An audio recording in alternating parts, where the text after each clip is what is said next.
ناظرین، آپ دیکھ رہے ہیں فخر نیوز اور میں ہوں آپ کی میزبان آسماں آصف۔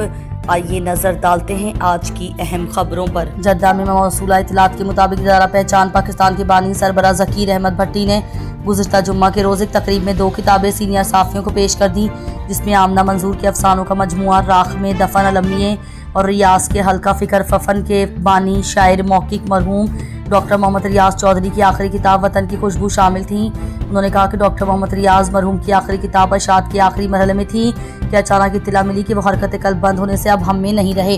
پی جے ایف کے سینئر ممبر اور پہچان پاکستان کے بانی و سربراہ ذکیر احمد بھٹی نے بتایا کہ آمنہ منظور نے اپنی 128 صفحات میں یہ مبنی کتاب جن معاشرتی پہلوؤں پر روشنی ڈالی وہ یہ بہت اہم ہے۔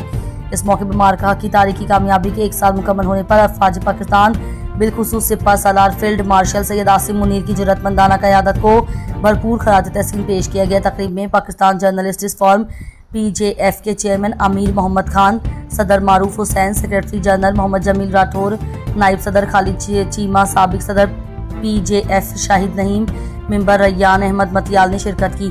پاکستان جرنلسٹس فورم پی جے ایف کے سینئر رکن بانی پہچان پاکستان ذکیر احمد بھٹی نے اپنے ادارے کی جانب سے صحافت میں معیاری اور ذمہ دارانہ خدمات انجام دینے کے اعتراف میں پہچان پاکستان ایوارڈ امیر محمد خان، شاہد نعیم، معروف حسین، خالد چیمہ کو پیش کیا اور مبارکباد دی۔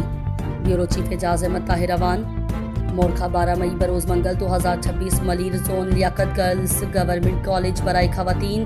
جیسا کہ آپ لوگ دیکھ رہے ہیں ماشاءاللہ سے اس شدید گرمی میں ہمارے ساتھی مہاجر قومی موومنٹ پاکستان کے کارکنان محب وطن، ان کی فیملیز ان کے کار خیر میں بڑھ چڑھ کے حصہ لے رہے ہیں، صبح اور شام دونوں شفٹ میں۔ اللہ تعالیٰ ان کی محنت و لگن کے جذبے کو قبول و مقبول فرمائے، آمین۔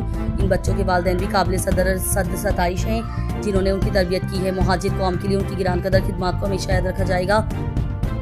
ملیر ٹیم کے سربراہ بابر عباس بھائی اور مبشر بھائی، افضال بھائی، رضوان بھائی اور ان کی پوری ٹیم کا بھی شکریہ۔ جیے مہاجر، جیے آفاق بھائی۔